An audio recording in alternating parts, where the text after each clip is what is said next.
Assalamualaikum warahmatullahi wabarakatuh. Hello guys, welcome back again in English class and of course still with me, Mrs. Lucy. Selamat datang kembali di kelas bahasa Inggris dan kita masih berada di pembelajaran untuk 7th grade atau di kelas 7. And for today, kita akan mempelajari tentang telling time, yaitu menyatakan atau menyebutkan waktu using a clock, dengan menggunakan keterangan o'clock.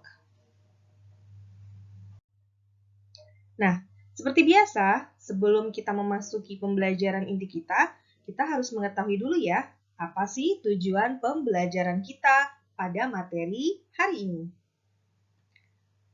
Tujuan kita mempelajari pembelajaran telling time using a clock adalah melalui tayangan video pembelajaran, peserta didik dapat menyebutkan waktu dengan menggunakan keterangan o'clock berdasarkan gambar, peristiwa, atau kegiatan tertentu dengan benar dan tepat.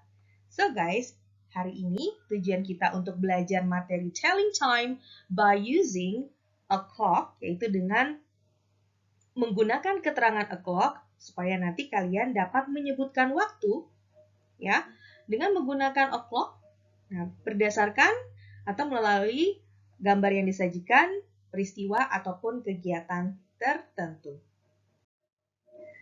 Sekarang pertanyaannya adalah, how many hours are there in English? Ada berapa jam sih dalam pembelajaran bahasa Inggris atau di bahasa Inggris? Nah, pasti sebagian dari kalian sudah ada yang tahu ya perbedaan antara menyebutkan jam baik itu di bahasa Indonesia ataupun di bahasa Inggris ya. Nah, bagi yang belum tahu, yuk kita sama-sama mencari tahu apa sih the differences ya atau perbedaan penyebutan waktu di bahasa Indonesia dan di bahasa Inggris. Okay, now look at this table. Untuk di tabel sebelah kiri ini adalah penyebutan waktu dalam bahasa Indonesia. Di tabel sebelah kanan adalah penyebutan waktu dalam bahasa Inggris. Untuk yang pertama kita perhatikan adalah yaitu jumlah jam dalam bahasa Indonesia ya. Atau di Indonesia kita mengenal dengan 24 hours atau 24 jam dalam satu hari. Ya, kita mengenal jam mulai dari jam 1 sampai jam 24.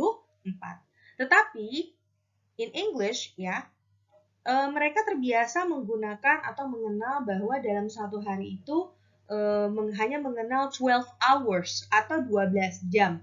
Jadi hanya ada jam 1 sampai jam 12. Nah, lalu bagaimana ya cara membedakan jam untuk pagi, siang, sore, dan malam? Nah, kalau di bahasa Indonesia lebih mudah ya, karena untuk menyatakan morning to afternoon ya, pagi ke siang itu bisa disebutkan jam 1 pagi sampai jam 12 siang. Ya. Sedangkan untuk jam berikutnya di siang hari sampai malam biasanya kita menggunakan jam atau angka selanjutnya yaitu 13 sampai jam 24. Ini untuk menyatakan afternoon to night, siang ke malam. Nah, kalau di bahasa Inggris hanya 12 hours atau hanya mengenal 12 jam, lalu bagaimana sih menyatakan waktu di pagi, siang, sore, ataupun malam? Nah, yang membedakan waktu-waktu tersebut di dalam bahasa Inggris adalah penggunaan AM dan PM. AM ini adalah atau singkatan dari ante-meridiem ya. Ini untuk menyatakan waktu dari pagi morning ke siang ya to afternoon. Dan AM ini dimulai dari 12 AM ya sampai dengan 11:59. Jadi dimulai dari jam 12 tengah malam sampai jam 11:59. Ya, berarti 11:59 ini belum masuknya masih AM tapi belum ke siang. Nah, lalu untuk PM sendiri singkatan dari post-meridiem ya, ini diperuntukkan untuk menyatakan waktu mulai dari afternoon, siang, to night, sampai ke malam. Dan dimulai dari 12 p.m., berarti 12 siang, until sampai 11:59 p.m., sampai jam 11:59 malam. Jadi mau menuju ke tengah malam. So guys, itulah yang membedakan penyebutan waktu di bahasa Indonesia dengan di bahasa Inggris. Di mana di bahasa Indonesia kita lebih mengenal dengan 24 hours atau 24 jam dalam satu hari, tetapi di bahasa Inggris lebih dikenal dengan 12 hours atau 12 jam. Dan yang membedakan waktu pagi, siang, sore, malamnya untuk bahasa Inggris terletak di penggunaan AM dan juga PM. Ya, udah dipahami kan guys? Nah, sekarang untuk telling time sendiri, ya, untuk menyatakan waktu dalam bahasa Inggris, dalam pembelajaran kita ini dibagi menjadi 3 cara, ya. Jadi yang pertama itu dengan menggunakan o'clock, ya. Nah, o'clock ini digunakan untuk waktu yang menunjukkan tepat jamnya, ya. Kemudian yang kedua, nanti kita juga akan belajar menggunakan bentuk minutes past hour. Ya, minutes past hour ini waktu yang menunjukkan jamnya lewat sekian menit. Ya. Kemudian untuk bentuk yang ketiga yaitu dengan menggunakan minutes to hour. Di mana bentuk ini waktunya menunjukkan jam kurang sekian menit. Ya, jadi dalam pembelajaran telling time ini ada 3 bentuk yang akan kita pelajari. Tapi untuk video kali ini ya, yang akan kita bahas terlebih dahulu adalah number 1 first ya. Jadi nomor 1 dulu yaitu telling time by using a clock. Jadi telling time dengan menggunakan a clock ya, yaitu di mana menyatakan waktu ketika jamnya menunjukkan waktu yang tepat. Okay guys, now look at this picture ya. Tolong perhatikan gambar jam berikut ini ya. Di sini ada sebuah jam yang bisa kalian lihat mulai dari angka 1 sampai ke angka 12 ya. Di sini kita sudah mulai membahas atau mempelajari bagaimana menyebutkan waktu dalam bahasa Inggris yang tadi di awal sudah disebutkan bahwa lebih dikenal dengan 12 hours ya. Jam 1 sampai jam 12. Nah, kita berkenalan dulu yuk dengan bentuk jam dalam bahasa Inggris seperti yang ditunjukkan pada gambar ini. Ya. Nah, yang pertama di sini, the hour hand is short. Ya, jarum yang pendek ini ya adalah jarum yang menunjukkan hour atau jam. Nah, ya, jarum pendek ini menunjukkan hour atau jamnya, menunjukkan jamnya jam berapa. Kemudian the minute hand is long. Nah, atau jarum panjang. Jarum panjangnya berarti menunjukkan menit. Ya. Oke. Jadi, diingat jarum pendek menunjukkan jamnya. Jarum panjang menunjukkan menitnya berapa. Oke. Oke, nah kita akan masuk ke pembahasan penggunaan o'clock dalam menyatakan waktu. Nah, o'clock sendiri yang harus kalian ingat ya, ini digunakan ketika waktu tidak ada menit. Artinya ketika di jam menunjukkan waktu yang tepat atau pas gitu ya. Nah, berarti kalian menggunakan o'clock. Gitu, karena tidak ada menit yang dituju. Dan ingat biasanya kalau waktunya pas atau tepat, jarum panjang menunjukkan ke angka 12. Okay, now I have two examples here. Ada 2 contoh di sini. Yang pertama ini ya, jam 11. Jam 11 ini kalau kalian lihat dalam bentuk gambar kan seperti ini ya.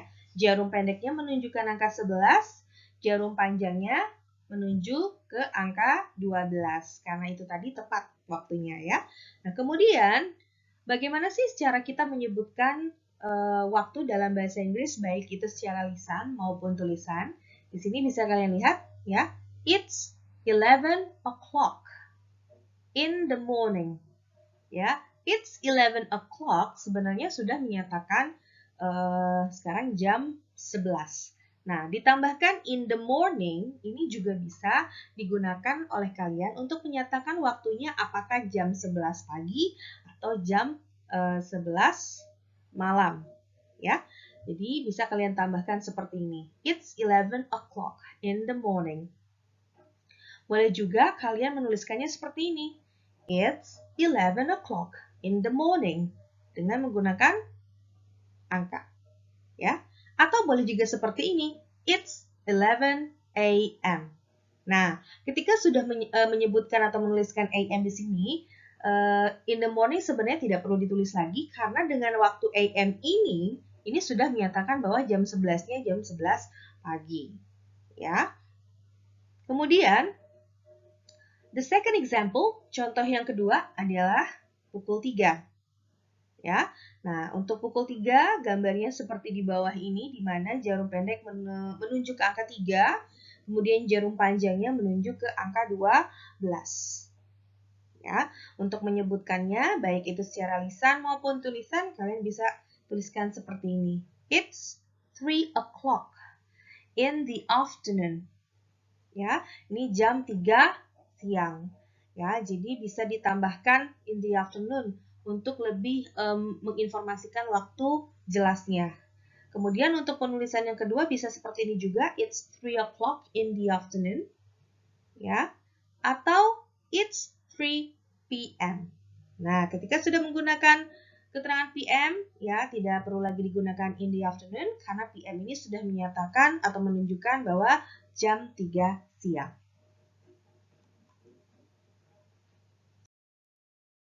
Okay, now sekarang how to ask for and tell the time.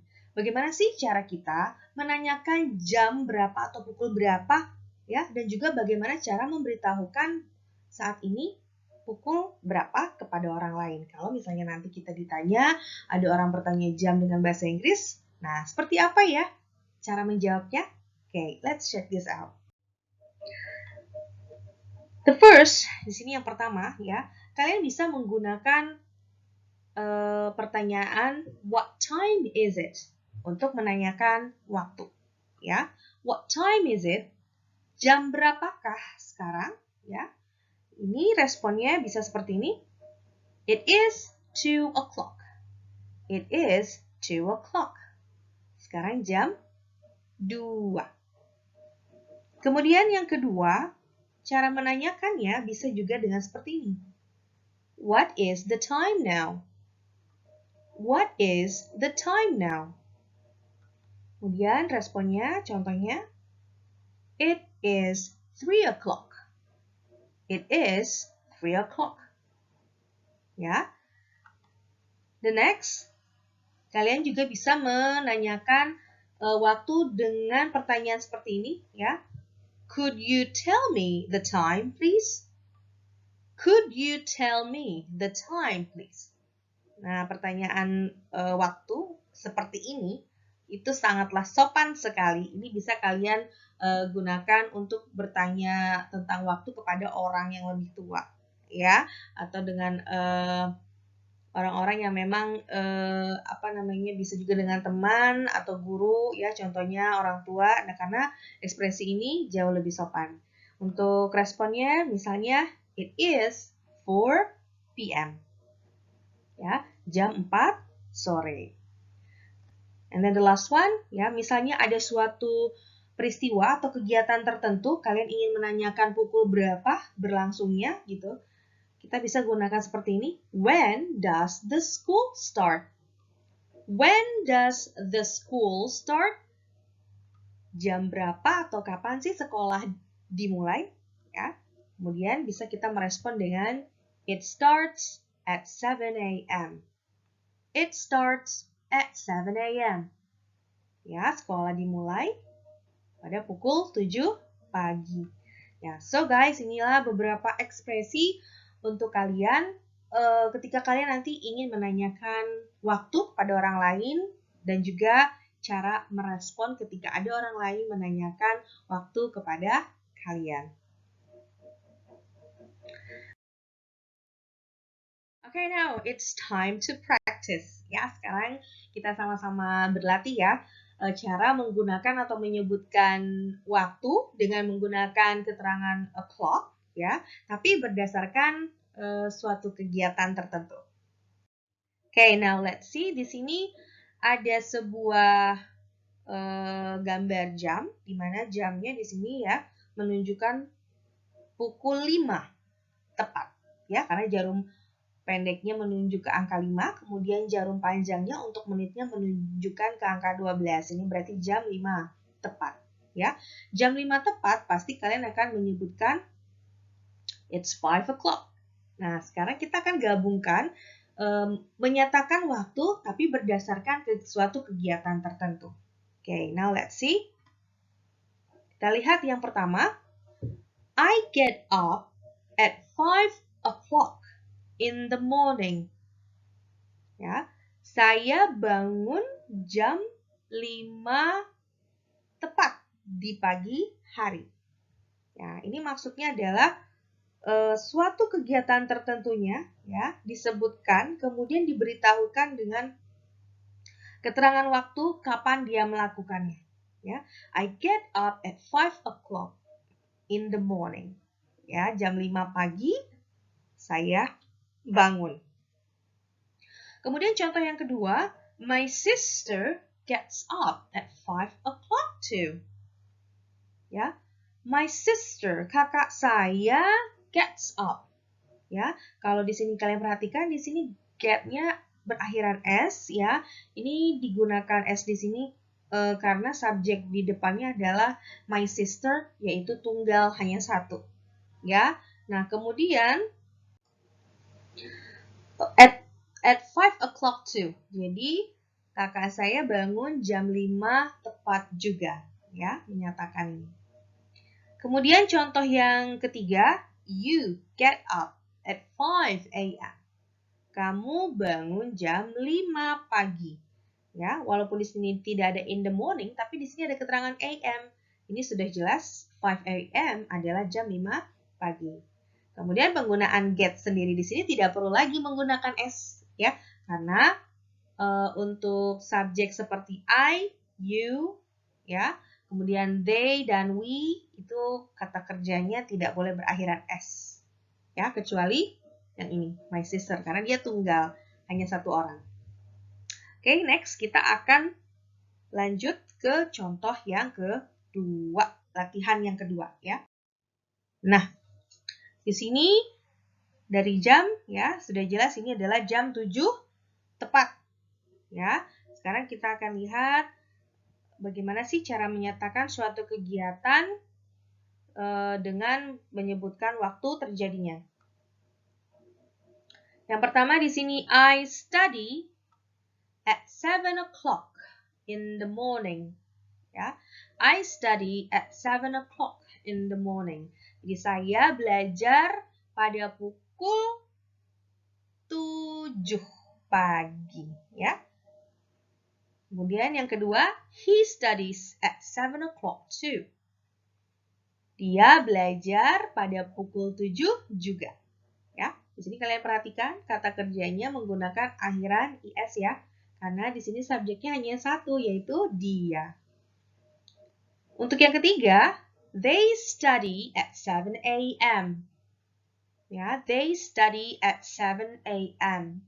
Mereka belajar pada pukul 7 pagi. Ya, seperti contoh seperti latihan yang sebelumnya ya. 7 a.m. ini sudah menyatakan jam 7 pagi. Oke, next. Nah, untuk gambar berikutnya ya. Ini kalau ditanya what time is it? Ini berarti kita tinggal jawab it's 3 o'clock. Ya, jam 3 tepat. Nah, sekarang bagaimana sih kalau misalnya menyatakan kegiatan tertentu pada waktu tersebut? Di sini misalnya I play in the field at 3 o'clock in the afternoon. Ya, saya bermain di lapangan pada pukul 3 tepat ya siang hari. Nah, ya. Jadi ini kegiatannya, kemudian ini waktu terjadinya ya. Atau contoh lainnya, Dion plays in the field at 3 o'clock too. Dion bermain di lapangan jam 3 tepat juga. Nah ya, di sini kalian juga bisa perhatikan kata kerjanya menggunakan akhiran S. Karena di sini Dion hanya sendiri, ya, hanya tunggal satu. Ya. Kemudian yang 3, we play at 3 p.m. Kami bermain pada pukul 3 siang. Ya, di sini sudah jelas 3 p.m. Ya, berarti jam 3 siang. Okay, now we go on to the last practice. Yang terakhir latihannya, ya. So what time is it? Ya, it is 9 o'clock. Ya, it is 9 o'clock. Jadi jam 9 tepat. Sekarang kita akan melihat jika waktu ini digabungkan dengan suatu peristiwa tertentu, ya. Nah, contohnya di sini, I sleep at 9 o'clock at night. I sleep at 9 o'clock at night. Saya tidur pada pukul 9 malam. Nah, kalau tadi in the morning, in the afternoon, in the evening, sekarang untuk night sendiri dia bukan menggunakan in the, tapi menggunakan at. Ya, at night. Saya tidur pada pukul 9 malam. Oke, kemudian untuk contoh yang keduanya, Emma sleeps at 9 o'clock too. Emma tidur pada pukul 9 juga. Ya, bisa kalian perhatikan di sini, ya, kata kerjanya menggunakan S karena subjeknya hanya satu atau tunggal. Ya. Kemudian the last one, my brother and I sleep at 9 p.m. My brother and I sleep at 9 p.m. Ya. Adik saya dan saya tidur pada pukul 9 malam. 9 p.m. sudah jelas menyatakan jam 9 malam. Nah, di sini kata kerjanya ya tanpa akhiran S ya, karena subjeknya di sini lebih dari satu. Ada my brother and I, dan saya. Ya. So guys, itulah penjelasan singkat mengenai telling times by using a clock. Ya, menyatakan waktu dengan menggunakan keterangan a clock. Ya, jadi itu adalah poin pertama yang kita bahas pada pembelajaran hari ini ya guys. And thank you for watching my video. Hopefully you can understand this lesson well and easily. Terima kasih ya sudah mau menyimak video saya dan mudah-mudahan kalian bisa mengerti pembelajaran ini dengan baik dan dengan mudah tentunya. Nah, see you in the next lesson. Kita akan ketemu lagi di video berikutnya untuk belajar tentang telling time by using minute, past, hour. See you guys. Wassalamualaikum warahmatullahi wabarakatuh.